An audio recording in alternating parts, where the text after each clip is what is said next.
Welcome back to the channel, everyone. I'm thrilled to have you here for another captivating tale that will tug at your heartstrings and keep you on the edge of your seat.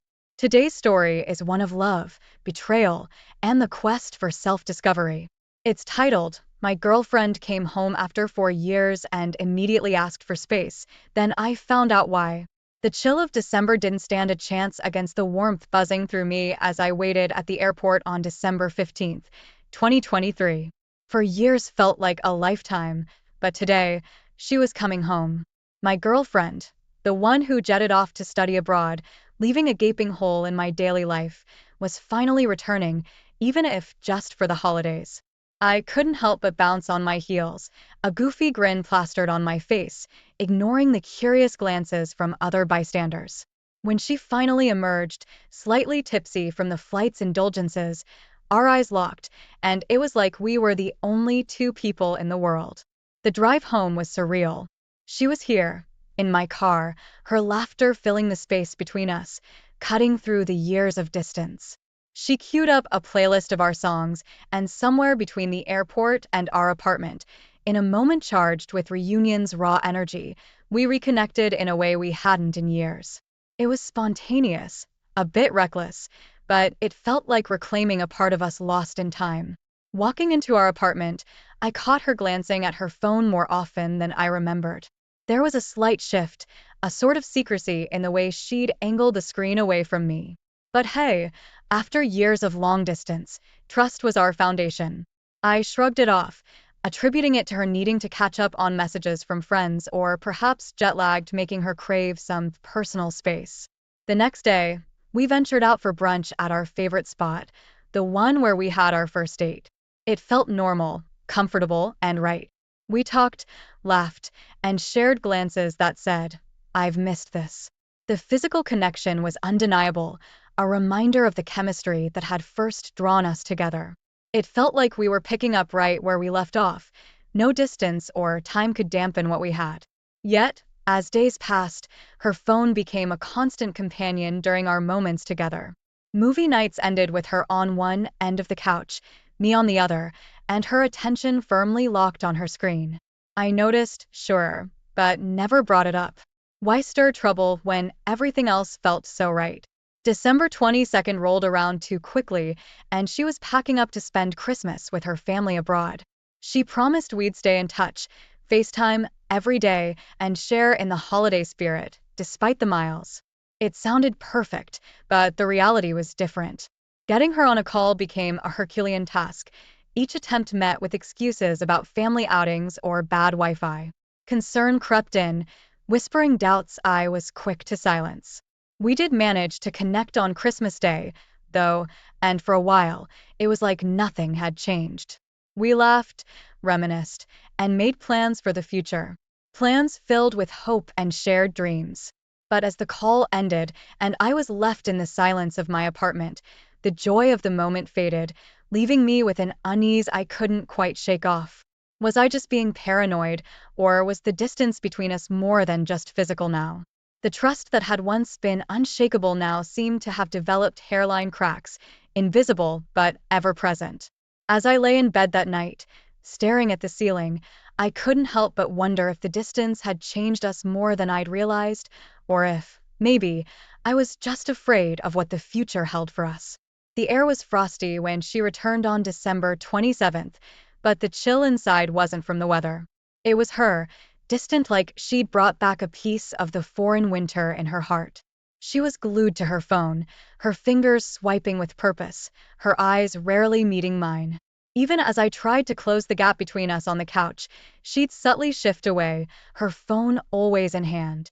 It was like she was physically there, but miles away in spirit. Then came December 30th, a day that started like any other, but ended with my world turned upside down. We need to talk, she said, the weight of those words hanging heavy between us. She talked about feeling neglected, about mistrust that seemed to come out of nowhere. I was blindsided, scrambling to find words, to understand where all this was coming from. I just think it's best if we end things, she concluded, her voice steady, her decisions seemingly final. Desperation kicked in. We can work through this, I pleaded, my mind racing to offer solutions, changes, anything. I can be better, more attentive, whatever you need. But her resolve was a fortress, my words, mere whispers against its walls. She had made up her mind, leaving me grappling with a reality I wasn't ready to accept. However, a sliver of hope emerged when we decided to give it another go on our city break planned for January 2nd. It was like a ceasefire, a brief respite from the turmoil. Those days were a mix of the familiar and the tentative, moments of intimacy intertwining with bursts of laughter. It felt like navigating a minefield blindfolded, exhilarating yet terrifying, not knowing if the next step would bring us closer or set everything ablaze again. By January 6th, as I drove her to the airport, the goodbye was filled with promises of effort and making it work. Yet, the unease lingered, a silent passenger on the ride back home. Her words said one thing, but the hesitation in her voice, the fleeting looks, told a different story. It was like watching a replay of our happiest moments, only this time, the colors were muted, the sounds a little off. The drive home was a blur, my thoughts a jumbled mess. The silence of the apartment was a stark contrast to the chaos in my mind. I replayed our conversations, searching for signs, for reasons why things felt so off. Was it me? Was it her? Was it the distance that had wedged itself between us, not just physically but emotionally? In that solitude, the realization hit hard. We were two people holding on to the ghost of what we used to be, scared to let go, yet hurting from holding on too tight. The promise to make it work was like a band-aid on a wound that needed stitches, temporary relief doomed to give way. I sank into the couch, her absence more palpable than ever. The room was filled with memories, with echoes of laughter and whispers of love, now overshadowed by the weight of unsaid words and unresolved feelings. The journey ahead was uncertain, a path shrouded in fog, with the only guarantee being that it wouldn't be easy. But as the night crept in, one thing was clear. This was a chapter of our lives closing, with the next page still unwritten, and the pen heavy in my hands. It was January 9th when my world got flipped, yet again. I think I've settled for less, she said, her words slicing through the air like a cold breeze. I need space, she added, as if the miles and oceans between us during her studies weren't space enough. There I was, tossed into the limbo of hopeful waiting, clinging to the thin thread of maybe, just maybe, things could turn around. Days turned into nights filled with restlessness. My mind, a relentless detective, couldn't shake off the gnawing suspicion. So, I turned to technology for answers. Find My iPhone became my ally. And there it was, her location pinging from the same, friends, house over and over. Space? More like specific coordinates to where our relationship's trust was being questioned. I confronted her, my voice laced with a mix of hope and dread. So, this friend's place. You're there a lot, huh? Her response was quick, too rehearsed. Yeah, just hanging out, you know. It's nothing. But the seed of doubt was planted, watered by her evasion and nurtured by her half-hearted reassurances. The pressure built in a volcano on the brink. I needed clarity, a solid ground to stand on. We can't keep doing this dance, I told her. You need to decide what you want. It was a plea, a last-ditch effort to salvage the love I thought we had. But her resolve was ironclad, her words final. I just need to be alone, she said, and with that, she cut me off from Find My iPhone, severing the last thread of our digital connection. Then, out of the blue, she shared her Uber location with me. The destination? The same house. A cruel twist of fate or a slip-up, it didn't matter. It was a breadcrumb trail leading to the truth I wasn't sure I wanted to find. I confronted her again, my frustration boiling over. You keep ending up at this place. You're telling me there's nothing going on? Her denial came as swiftly as before, a well-rehearsed script, devoid of guilt. I've told you, it's not like that, she insisted, but the conviction was missing, her words hollow. The realization hit me like a freight train. The person I loved, trusted, and waited for was now a stranger, her actions and words weaving a web of deceit I could no longer ignore. The fabric of our relationship, once woven with threads of love and trust, was now frayed, torn by lies and secrets. As I sat alone, the silence of the room amplifying the chaos in my mind, I understood that this was more than just about her needing space or finding herself. It was about respect, honesty, and the painful truth that sometimes love isn't enough to bridge the gap between two hearts drifting apart. The chapter of us, once vibrant and full of promise, was closing, leaving behind a trail of what ifs and memories fading into the backdrop of a love story that lost its way. The moment we blocked each other on all social media, it felt like plunging into an ice-cold ocean, the shock of it leaving me gasping for air. There I was, floating in a vortex of anxiety, doubt, and the kind of betrayal that eats at you from the inside out. The silence from her end was deafening, a stark contrast to the chaos unfolding in my mind. It was in one of those long, sleepless nights that I stumbled upon something that turned my world upside down. Spotify, of all things, became the unexpected witness to her infidelity. Their playlists, a digital tapestry of songs, each one a thread in the story of her betrayal. It was like discovering a secret language, one that spelled out my worst fears in melodies and lyrics. Driven by a cocktail of hurt and desperation, I dialed her number, my heart pounding against my chest. The phone rang, each tone a step deeper into the abyss. Then, a click. Hello. Her voice, once my comfort, now a sharp reminder of our fractured reality. Is it true?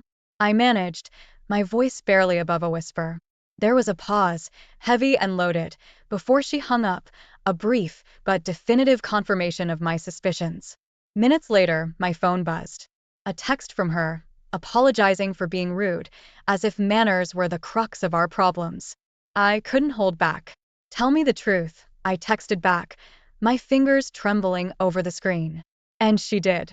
There's someone else, she admitted, her words like a final nail in the coffin of our relationship. She spoke of love for this new man, citing the attention he lavished on her, attention I supposedly failed to provide. I sat there, phone in hand, a numbness spreading through me. The depth of her deceit was breathtaking. All those times she'd asked for presents, for tokens of my affection, she'd been nurturing another relationship behind my back. It wasn't just the infidelity, it was the calculated manipulation of my feelings, keeping me as a safety net while she explored new possibilities. The realization was a crushing blow. I'd been a pawn in her game, my love and commitment exploited for her selfish needs. The weight of this truth was suffocating, pressing down on me until I felt I could no longer breathe.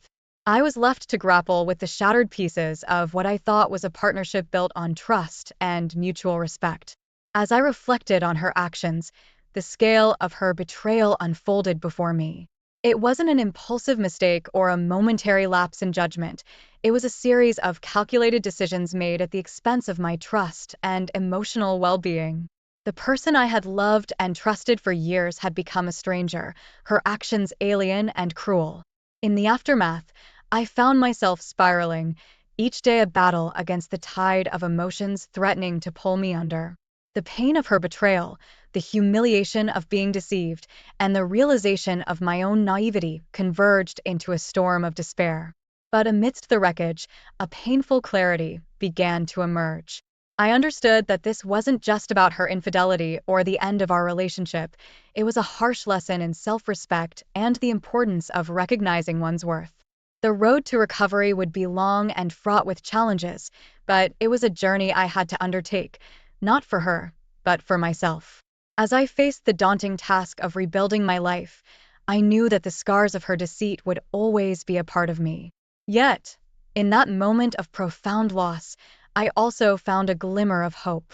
Hope that, with time, I could learn to trust again, to love again, and most importantly, to forgive, not for her sake, but for my own. Just when you think you've got it all figured out, life throws you a curveball that knocks you off your feet. That was me, the guy who thought he had the perfect relationship, until the day I stumbled upon the undeniable proof of her betrayal. It was like a gut punch, the kind that leaves you gasping for air, questioning every moment, every memory. The discovery was just the beginning, the catalyst for a descent I hadn't seen coming. I found myself caught in a whirlwind of emotions, swinging wildly between wanting to fix what we had and burning everything to the ground in search of revenge. It was a toxic mix, one that began to eat away at the fabric of my daily life. Work became an afterthought, a place I showed up to but wasn't really present. Deadlines slipped by unnoticed, and projects that once ignited my passion felt like burdens. I was unraveling, thread by thread, and the worst part? I didn't even care. My family and friends, they noticed. How could they not? I was a shell of the man I used to be, hollowed out by anger and pain. They reached out, hands extended with words of comfort and offers of escape. But I pushed them away, too consumed by my own sense of betrayal to accept their help. I've got this, I'd say, a lie I told myself more than anyone else. As the days turned into weeks, I became a detective in my own twisted drama, piecing together the timeline of her infidelity. Social media, once a place of shared photos and happy memories, became my hunting ground. Every like, every comment, a potential clue. Mutual friends, once sources of joy, were now interrogated, their words sifted for hints of deceit. My obsession knew no bounds. I confronted him, the other man, in a showdown that was more about my shattered ego than seeking any real answers. Words were exchanged, tempers flared, and for a moment, I teetered on the edge of violence, driven by a desire to reclaim some semblance of control. But this path, this need for vengeance, it led me down dark alleys I never intended to explore. Legal warnings soon followed, a stark reminder that my quest for justice was veering into dangerous territory. Privacy violations, they said, harassment claims, words that felt like handcuffs, restraining my every move. In a desperate bid for vindication, I turned to social media, airing our dirty laundry for the world to see. It was a mistake, a miscalculation driven by pain. Instead of rallying allies, I found myself more isolated, caught in the crossfire of divided loyalties. Friends I'd known for years chose sides, leaving me adrift in a sea of judgment and whispered conversations. Work, my once secure haven, became a battleground. My performance, hampered by sleepless nights and days spent in the grip of obsession, plummeted. Warnings turned into stern conversations, and eventually, the demotion came. It was a blow, not just to my career but to my identity, a confirmation of the failure I felt etched into every aspect of my life. I was lost, adrift in a storm of my own making, unable to see the shore. The man I once was, confident, driven, happy, seemed like a stranger, a distant memory overshadowed by the wreckage of the present. The pursuit of truth, of some semblance of justice, had cost me more than I ever imagined, leaving me to wonder if any of it was worth the price. In the thick of a storm you've whipped up yourself, there's a desperate kind of clarity that comes with knowing you've got nothing left to lose. That was me, gearing up for one last stand, a final showdown that I hoped would bring me some semblance of closure. I was gunning for remorse, maybe a sliver of guilt, or at the very least, an explanation that made sense of the chaos she'd left in her wake. We met in the very cafe where our story began, the irony of the setting not lost on me. There she was, the same, yet unrecognizably different, her indifference a stark contrast to the turmoil churning inside me. As I laid bare my pain, seeking some acknowledgement of the wreckage, her responses were cold, calculated. The finality in her voice, the way she spoke of her new life without a hint of regret, it was a clear message. I was a chapter firmly closed. The aftermath was brutal. My attempts at reaching out, at salvaging what dignity I had left, were met with legal threats, her words slicing through any hope of reconciliation.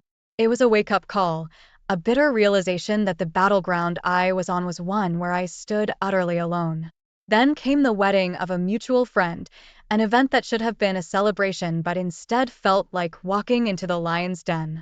There they were, the perfect couple, while whispers of my downfall circulated like fine wine. My presence was a reminder of a scandal, my every move watched, analyzed, and judged. It was in that moment, surrounded by faces I once considered friends, that I truly understood the depth of my isolation. In the months that followed, I tried to move on, to find solace in new beginnings. But each attempt was a glaring reminder of the past, my unresolved feelings acting as a barrier I couldn't breach.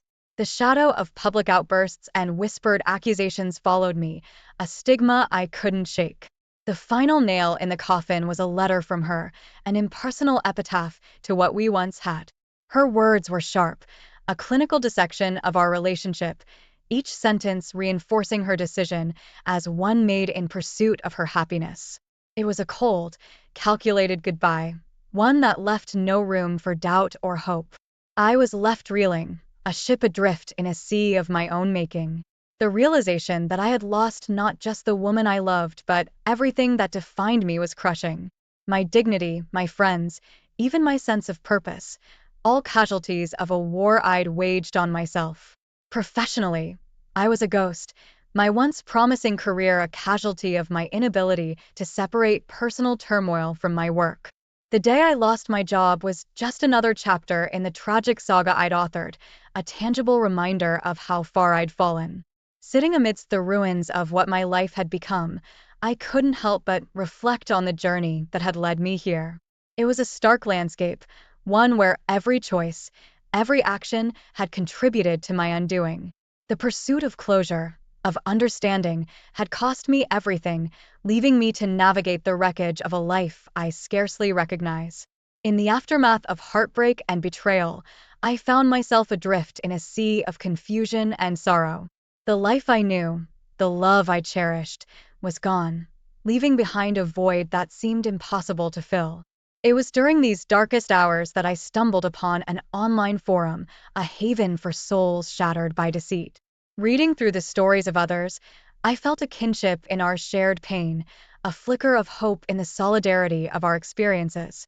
The first story is: compelled by this newfound community, I took the brave step of seeking therapy. Sitting in that small, dimly lit room, I poured out my heart to a stranger. It was a daunting task, unraveling the layers of trust, betrayal, and the raw wounds of my public breakdown. Yet, with each session, I felt a weight lifting, a clarity emerging from the fog of my despair. It was during this period of self-reflection and healing that fate threw a curveball my way, a chance encounter with a woman who sparked something in me I thought was lost forever.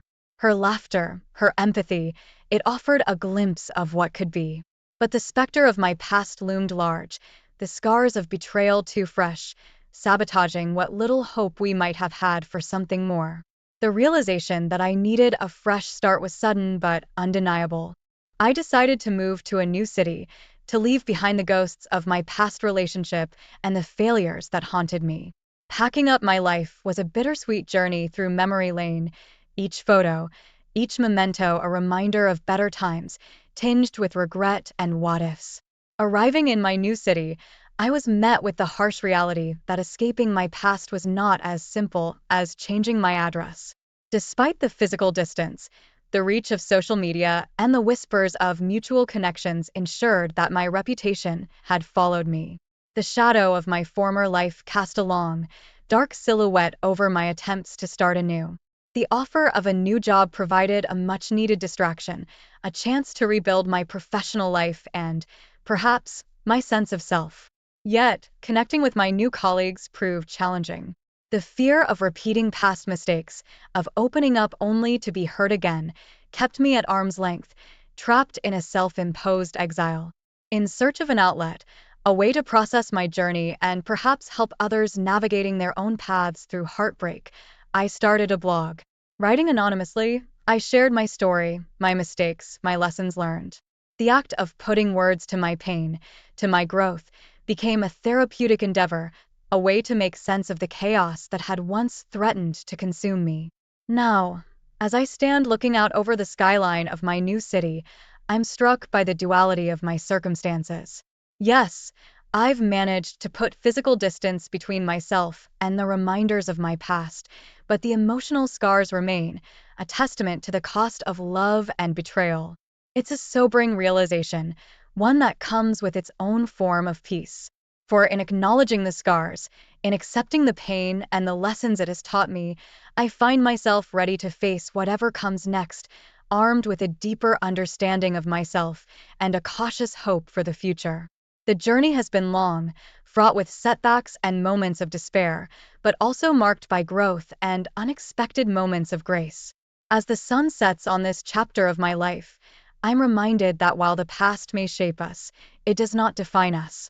The true measure of our strength lies in our ability to rise from the ashes of our darkest days, to forge ahead with resilience, and to open our hearts once more, despite knowing the risks. This is the true cost of love and betrayal, but also the undeniable value of hope and redemption. If you enjoyed this story, please show your support by hitting the like button. Your engagement means the world to me and helps keep the stories coming. And don't forget to subscribe to the channel so you never miss out on future tales filled with unexpected twists and turns. Subscribing not only keeps you in the loop but also supports me in my quest to bring you more captivating stories. So, take a moment to like and subscribe. Thank you again for your support, and stay tuned for more incredible journeys. Until next time, keep believing in the power of stories to transform. Welcome back to the channel, everyone. I'm thrilled to have you here for another captivating tale that will tug at your heartstrings and keep you on the edge of your seat. Today's story is one of love, betrayal, and the quest for self-discovery. It's titled, I Invited a Homeless Woman to Live with My Family, Then Discovered Her Tragic Secret. Kathleen had been walking in the park with her children for the third hour. The weather was warm and sunny, the children were having fun, throwing colorful leaves into the air, which fell nicely and rustled under their feet. It was time to go home for dinner. Besides, the woman was very tired after work, but the kids were begging her, Mommy, let's walk a little more. Can we quickly go and feed the ducks in the pond, and then we'll go home? Okay, they said. Kathleen smiled. Okay, you can go, but not for too long. Brian, keep an eye on them and take Michelle by the hand. She's the youngest, and don't get too close to the water. Brian, Sam, Rick, Mia, and Michelle rushed off to the ducks, and Kathleen waited on a bench nearby.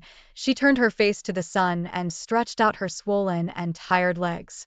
It's a blessing to have children, even though it's a lot of worries. I get so much love from those little hands that hug me 100 times a day. Kathleen saw her eldest son, Brian, running back to her and became worried. Dear, where is everyone? Did something happen? I told you not to leave, Michelle. The boy began to excuse himself quickly. Mom, don't scold me, please. Everything's fine. Come with me. There, near the pond, some old lady is crying on a bench. I felt so sorry for her. Maybe she needs help, and he dragged his mother by the hand. Indeed, there was a skinny, hunched old lady sitting on a bench right by the water, with a small duffel bag next to her. She was holding a handkerchief soaked with tears and crying quietly. The children surrounded her and tried to comfort her in their own childish way, offering her a toy or a lollipop from their pockets. Kathleen realized that she should find out what was wrong and called the kids over to her. Okay, I'm going to talk to the old lady. You can feed the ducks in the meantime, but don't interfere, okay? We'll go home soon. The woman took a seat next to the old lady and began the conversation timidly. Hello. I'm sorry to bother you, but I can't just walk past someone who's in trouble. Is something wrong?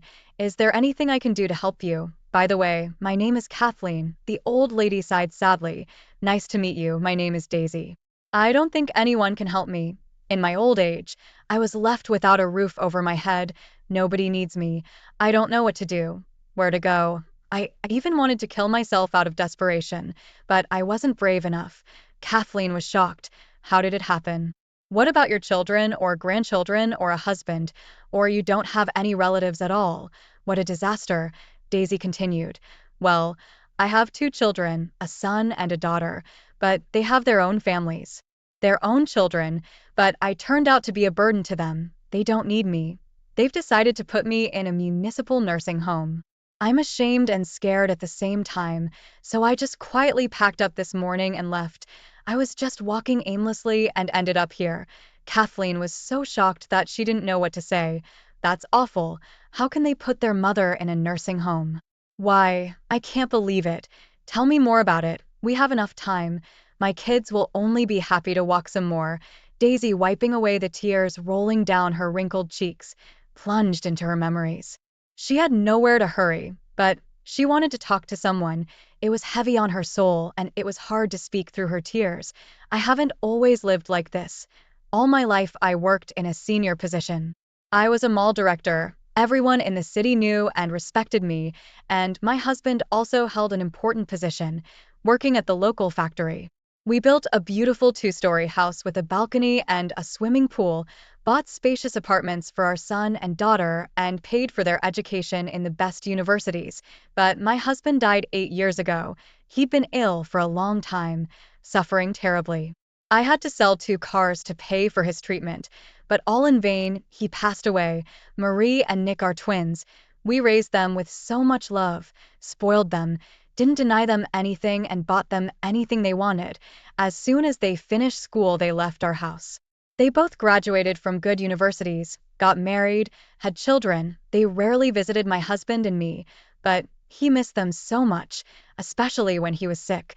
Sometimes he would call our daughter, "Sweetheart, how are you doing? Is everything okay? When are you coming to visit us?" But the answer was always the same: "Oh, Daddy, I don't know. I don't have time at all. I'm so busy. I have a lot of problems. I'll call you later. Bye." Our son sometimes didn't even pick up the phone and then excused himself, saying that he didn't hear the call, that he was busy, and it happened all the time. When we buried my husband, they left in the evening, leaving me alone with my greed. Since then, I've been living alone. There's no one to talk to. Sometimes I want to cry out of sadness and loneliness. I have already forgotten what my son and daughter look like, let alone my grandchildren. My neighbors' children bring their grandchildren to them every summer. It's so nice noise, children's laughter. But my children have never come and never brought my grandchildren. They're always at resorts on vacation. I don't know why. It's like I'm a stranger to them. And then suddenly, 6 months ago, my daughter came to visit unexpectedly. I was so happy. I baked the cherry pie and set the table. I couldn't believe she finally thought about me and decided to take care of me. But the reason for the visit was different. Murray started the conversation directly. "Mom, Nick and I have decided you don't need such a huge house. You're old now, and you live in this house alone. Let's sell it, and you can move in with me. You'll spend your time raising your grandchildren. We really need the money, you know." I was very upset because we had built this house ourselves and we had lived here all our lives. I was afraid to sell the house. If something goes wrong when I move in with my daughter and I can't live there, what will I do then? But on the other hand, I'm really old. I didn't even have the strength for household chores. In addition, I have heart problems. My blood pressure is unstable. It's hard for me to go up to the second floor, and if I get sick, I don't even have anyone to call an ambulance. My daughter promised me to buy a small apartment nearby, so I immediately agreed. So the house was sold. I gave the money to my children and moved in with Murray, and my troubles began. My son, and all hated me, got nervous when I sat down to eat with them in the kitchen and asked me to shut up if I wanted to say something. All I heard was, "Don't bother us with your opinions, and mind your business." My grandchildren were not happy either. They were already teenagers, and they were indignant that their mother sheltered an old woman. I tried not to leave my room, but still, my son-in-law demonstrated that I was a burden to them.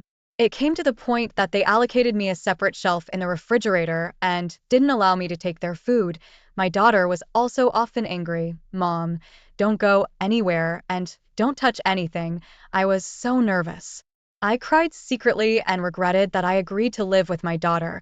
I kept asking when she was going to buy me the apartment she promised. "Please, don't start. My husband has invested all the money in a profitable business.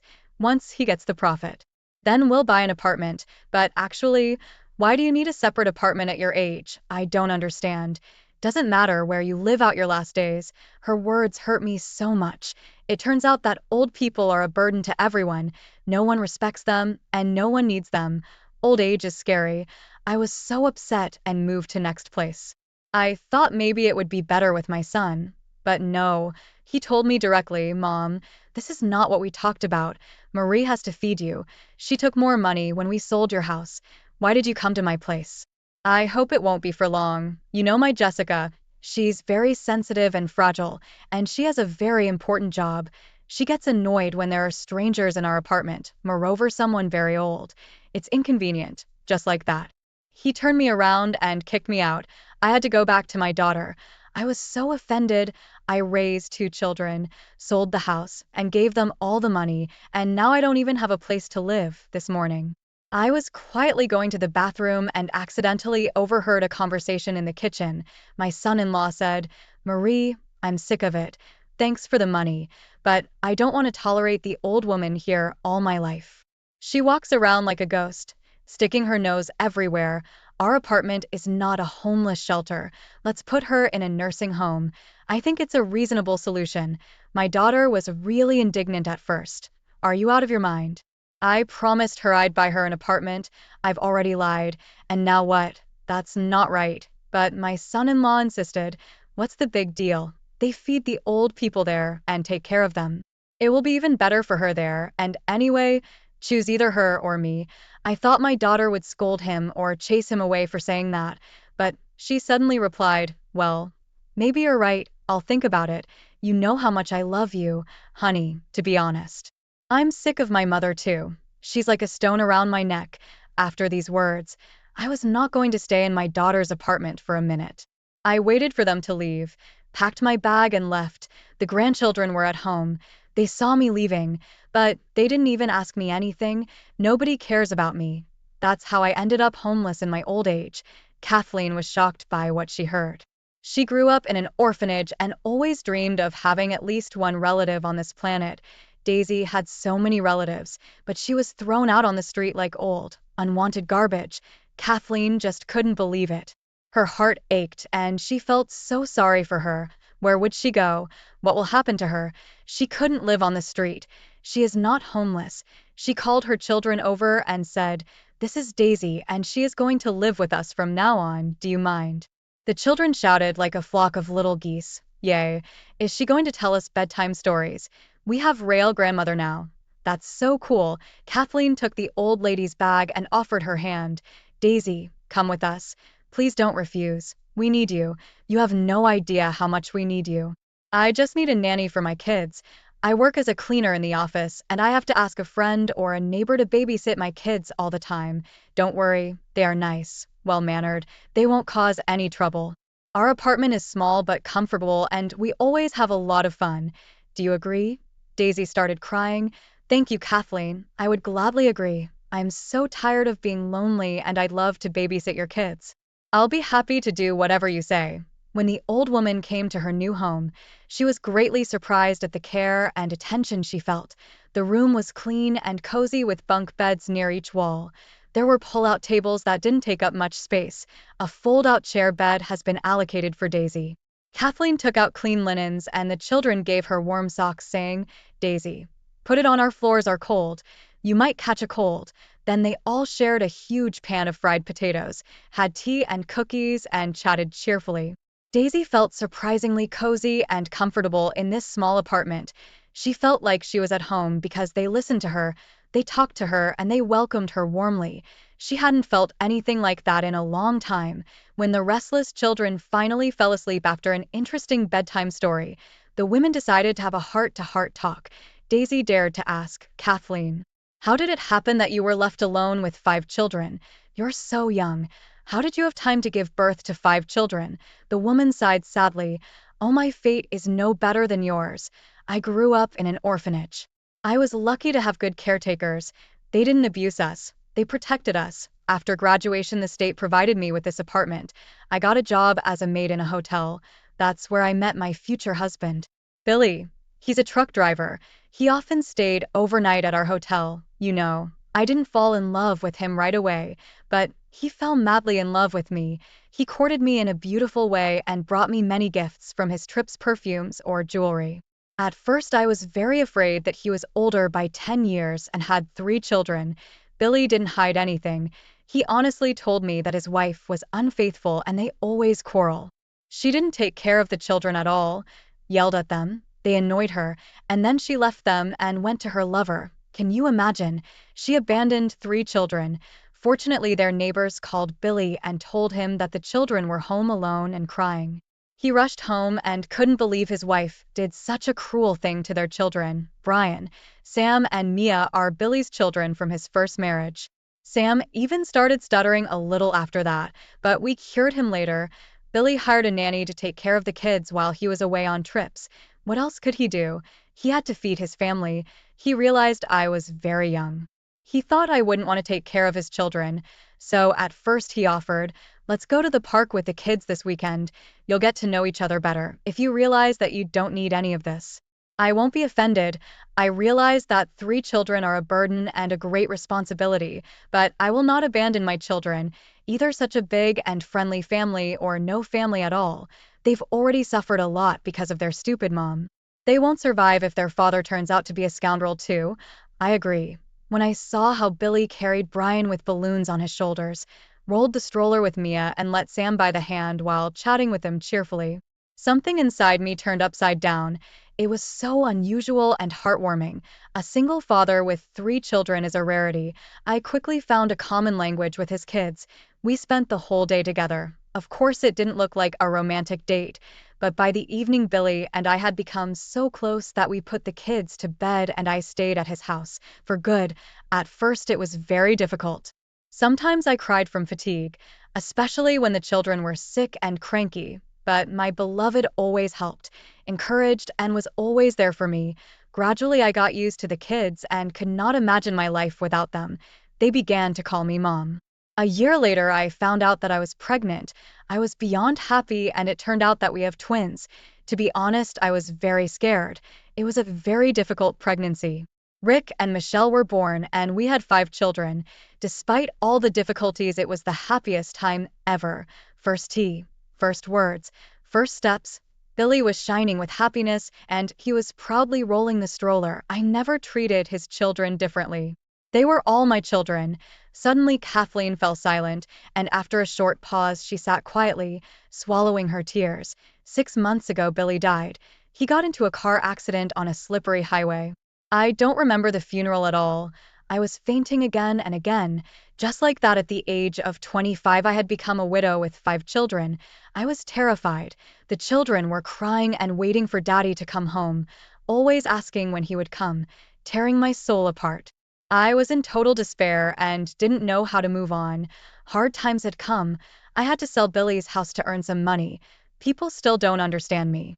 They say I'm out of my mind and they advise me to send Billy's kids to an orphanage, but I can't. You know I can't. I grew up there myself and I know what's waiting for them at the orphanage. It's a betrayal. They consider me a mom. How can I give them away? They are not puppies. I had to get a job, but nobody wanted to hire me with so many children. I barely got a job as a cleaner in a company. That's how I live. I ask my friend or my neighbor to babysit children. You know they are often sick. Of course, it's not easy. My salary is very low, but I get an allowance for children and my acquaintances give me a lot of clothes for them. Brian went to school this year. I barely purchased everything needed, but we made it. But my colleagues insult me all the time. They think that if I'm a cleaner, then I'm stupid and lazy. It hurts me so much. Daisy burst into tears and grabbed the woman's hand. "Kathleen, honey, you're a real hero. You're doing everything right. Everything will get better. The kids will grow up and it will be easier. I will help you with great pleasure. It's all right. We will cope with everything together." They talk and cry together for a long time, and it seemed that with every tear, the grief and longing accumulated over the years went away, and it was like a heavy burden had been removed from their hearts, so they began to live together as one big and friendly family. The children adored Daisy, for she was a master of telling interesting bedtime stories and making delicious pies. It seemed that the old woman even became younger, straightened her back, and smiled all the time. Now she had a reason to live. She felt needed in this family. There were no rules and prohibitions here. If someone accidentally broke a dish, they were not scolded. They just cleaned it up and that was it. The older kids looked after the younger ones. Kathleen was teaching everyone to do household chores. The town was small, and soon people began to gossip that the mother of many children had sheltered the unfortunate old lady, although their apartment was very small. Many people knew and remembered Daisy, and of course, everyone knew that her kids had kicked the old lady out. When the rumors reached Marie and Nick, Many people began to reproach them. Some people have even stopped communicating with them. Marie became furious and once caught Kathleen when she was running home from work. She made a scene right in the middle of the street, in front of shop passers-by. "Why do you need my mother? Why is she living with you? Did you shelter her deliberately to embarrass me? For your information, I didn't kick her out. It was her decision to run away. Tell her to stop this circus and come back home." Kathleen was shocked at such insolence and replied sharply, "I'm not forcing Daisy to live with us. It's her decision. You should know better what happened and why she ended up homeless. We respect and cherish her. She feels like a family member with us. You should be ashamed of what you said." Marie wouldn't stop. "Perhaps you don't know, but she has nothing, no property, no money, and you'll get nothing." Kathleen smiled. "You are wrong. She has the most important thing, a kind heart, and I don't need anything else. But I guess you can't understand that. Excuse me. I have to go. The kids are waiting." Nick was indifferent to the news that his mother was living with strangers, thinking, well, that's good, one less problem. Since childhood, he was used to someone else making decisions for him. That's why even as an adult he didn't want to make any decisions. He even found a well-to-do wife and didn't care much about earning money. He was indifferent to his mother. Daisy lived with Kathleen for 3 years and died quietly. The doctor said she had a weak heart due to her age. Kathleen was in grief, and she decided to find Daisy's children. She hoped they didn't cherish their mother while she was alive. Maybe they'll at least want to say last goodbye to her. But she was wrong. Marie just hissed into the phone, "Mom's dead, so bury her without my help. I have no money." Nick didn't even pick up the phone. He didn't want to make any decisions again. His wife Jessica only said that her husband doesn't earn enough, and she's not going to pay her own money to bury a stranger. Kathleen was shocked by such cynicism. She couldn't believe that Daisy's children didn't even want to say goodbye to her. Kathleen had no money either, but she managed to organize the funeral and a modest memorial dinner, to her surprise. Many people came to say goodbye to Daisy. They thanked Kathleen for her kindness, and some of them even gave her some money to pay for everything. But Daisy's children never showed up. Apparently, they were ashamed and didn't want to be judged by the whole town. Kathleen's children also longed for their grandmother, remembering her bedtime stories, warmth and kindness. Kathleen often visited Daisy's grave with them and shared her joys and sorrows with her. At work, everyone started abusing her even more, saying, "That cleaning lady has lost her mind. She's penniless, raising 5 kids, living in a tiny apartment. Hasn't she had enough problems? She decided to bury some stranger at her own expense. It's crazy." Some people openly mocked her. "Hey Kathleen, can you give us some money too? You are very rich, aren't you? If you're paying for the funerals of some strangers, then you have a lot of money." The woman cried every day from such anger. She wanted to answer them all harshly, to throw that hateful mop and get out of there as soon as possible, but she couldn't. 6 months after Daisy's death, Kathleen received a strange letter from a notary, asking her to come to the bank. It must be some mistake, the woman thought, but still, she went to the bank, out of curiosity. It turned out that Daisy had written a will shortly before her death and had a bank account with a good amount of money. No one knew about it. Years ago, Daisy and her husband decided to open a bank account and start saving money, just in case. Over the years, a good amount of money had accumulated there with interest, but seeing how her daughter and son treated her, the old lady changed her mind and decided to leave it to Kathleen, in gratitude for her kindness. In addition to the money, the notary gave her a letter Daisy told to open it only after her death. With trembling hands, the woman opened the envelope and read, "Kathleen, my dear daughter," yes, daughter, "if you are reading this letter, I am no longer alive. I want to express my gratitude for the warmth and kindness you and your children have given me. You should know that I consider the time with your family to be the best time of my life. Tell Brian, Mia, Rick, Michelle, and Sam that I love them very much. Tell Sam not to be lazy and to read more, and tell Brian to keep drawing. He is great at it. Your kids are great and kind. They will definitely not grow up to be selfish like my kids. I hope that everything in your life will work out perfectly. Love you all. Daisy." Kathleen was holding the letter as if it were her most precious asset and sobbed as she remembered the kindest and sweetest granny who had become their family. After getting the money in the bank, Kathleen decided that she would no longer work as a cleaner, would finally repair the apartment, and take the children to the sea. It had been their pipe dream for many years. The next day, after taking the children to kindergarten and school, Kathleen didn't rush headlong to her hated job but went shopping. She bought herself a beautiful summer dress and elegant heeled shoes. Then she went to the hairdresser, dyed her hair a beautiful chocolate color, and got a stylish hair kit. She was so happy. A completely different woman looked at her from the mirror, young, attractive, fashionable, and self-confident. After all, the woman couldn't afford even such small female joys before. There was a trivial lack of money when a young, beautiful, and stylish woman entered the company's office, tapping her heels briskly, walked confidently to the director's office, not paying attention to the secretary. The latter was bewildered and asked, "Hello, are you here to see Alexander? How may I introduce you?" Kathleen laughed. "Stephanie, it's me, Kathleen, the cleaning lady. Don't you recognize me?" The secretary's jaw literally dropped.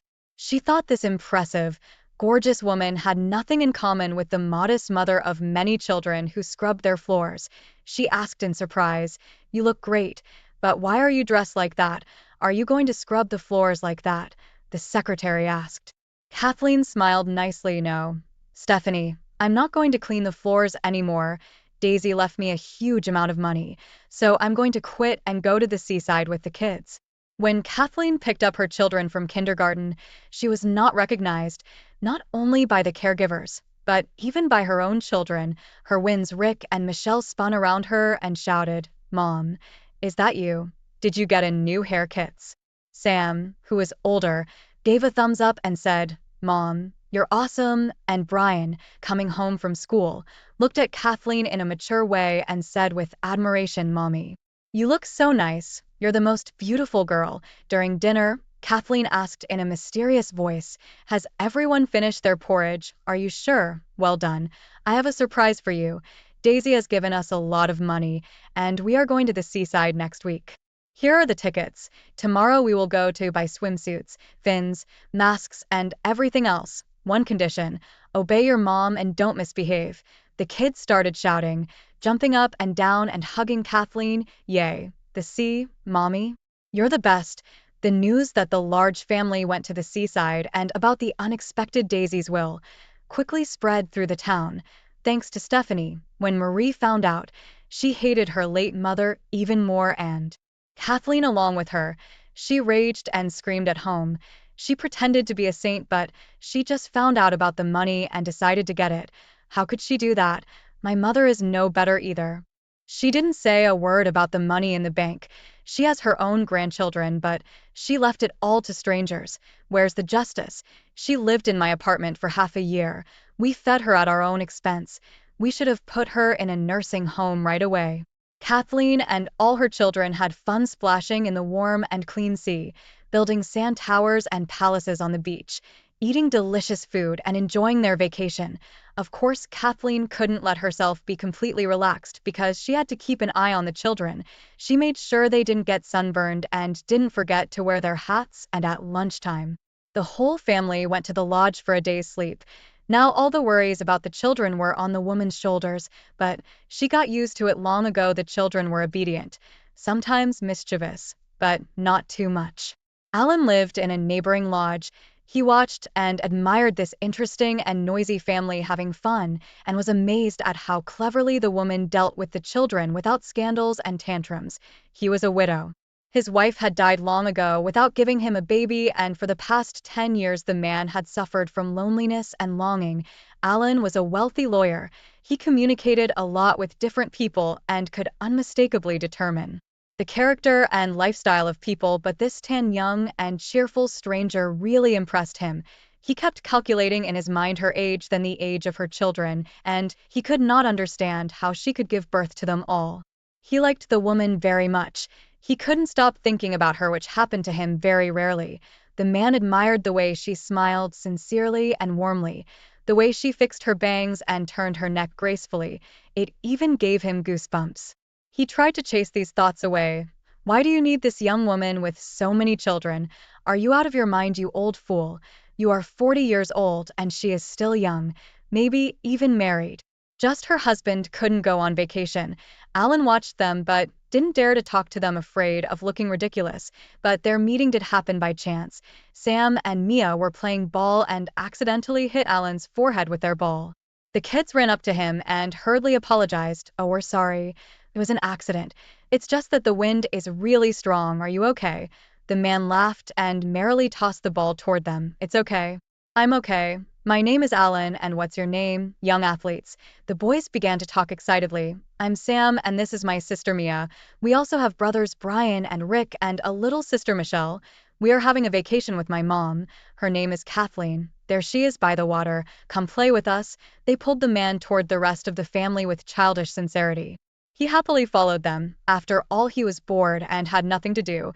Kathleen was happily playing with the children and didn't immediately notice the stranger approaching. Hello, everyone, my name is Alan. I happen to know two charming volleyball players and they've invited me to join you. May I join your game? Kathleen chuckled. Hello, I'm Kathleen. I see my mischievous children have already made new friends. It's so much like them. Sure, come join us. After this accidental meeting, Alan and Kathleen spent the whole day together, swimming, sunbathing, chatting, but the time flew by too fast. In the evening, after dinner, the man timidly suggested, Kathleen, what do you think about having a glass of fine wine on the terrace? The woman blushed.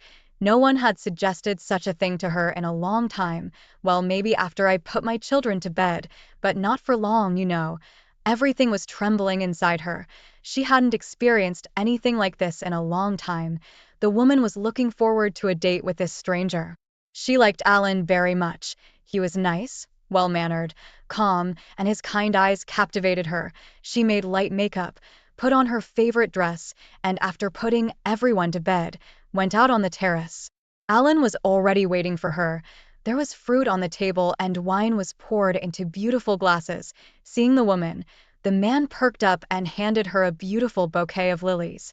This is for you, Kathleen.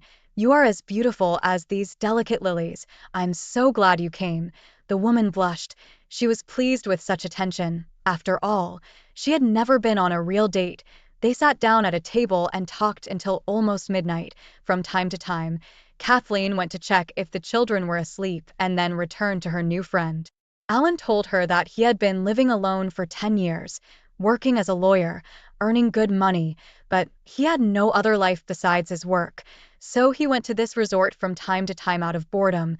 Kathleen couldn't lie and didn't want to, so she told him everything about herself, her children and Daisy, but she was ashamed to tell him that she worked as a cleaner because the contrast was too great.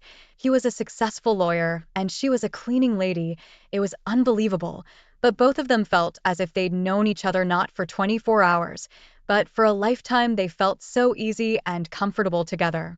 Alan dared to kiss Kathleen on the cheek in a friendly way, but that kiss made the woman's head spin and felt so good. This had never happened to her before. Kathleen tossed and turned in bed the rest of the night, unable to stop thinking about Alan. She was angry with herself. Stupid. What are you hoping for? He doesn't need a stupid cleaning lady with so many kids. You've watched too many soap operas. It's simply impossible. The most you'll get is one night with this handsome man, nothing more. But will that make you feel any better? No. It'll only make you suffer. Forget him. Soon he'll go home and never think of you again. Here they are, my beloved sons and daughters. That's all I need, she persuaded herself, looking at her little ones snoring sweetly on the bed. The rest of the vacation, Kathleen, Alan, and the children were inseparable. They played volleyball, frolicked and fooled around like little kids, went to the zoo and parroted a funny gorilla, fed roe deer and went sailing. Time flew by very quickly. Alan suddenly realized that he had not been this happy in a long time. The kids didn't bother him. On the contrary, when he communicated with them, he felt as if he had been transferred back to a carefree childhood. With this family, he didn't have to pretend to be anyone. He could be himself. The day of departure came. Kathleen packed her suitcase and checked the documents. The children were quite disciplined, so they packed their stuff by themselves. Suddenly there was a knock on the door. Alan came in, and seeing that the family was almost ready to leave, he said, Kathleen, listen, I wanted to tell you, or rather invite you, or, sorry, I feel a little awkward, kids, Kathleen, I'm inviting you to my house. I have a very big house not far from here.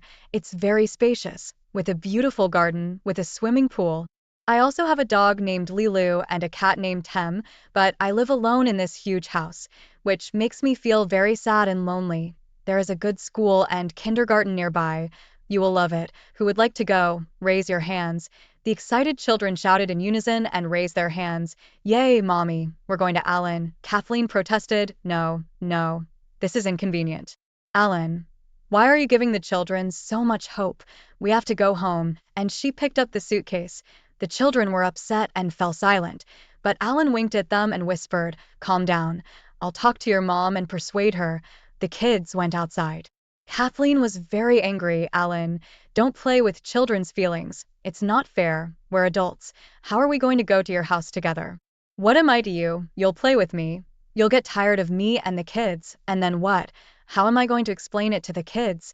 You haven't thought about it, but children are not toys, and they don't only laugh and play. They are often cranky and sick, and they need to be treated and educated. It's not an easy job. They're my family, but they're strangers to you and me. Who am I to you? We have met only 2 weeks ago. Why do you need me? Alan suddenly pulled her against him and kissed her passionately on the lips. She tried to resist, but then suddenly relaxed, unable to control herself, and they couldn't pull away from each other for a long time.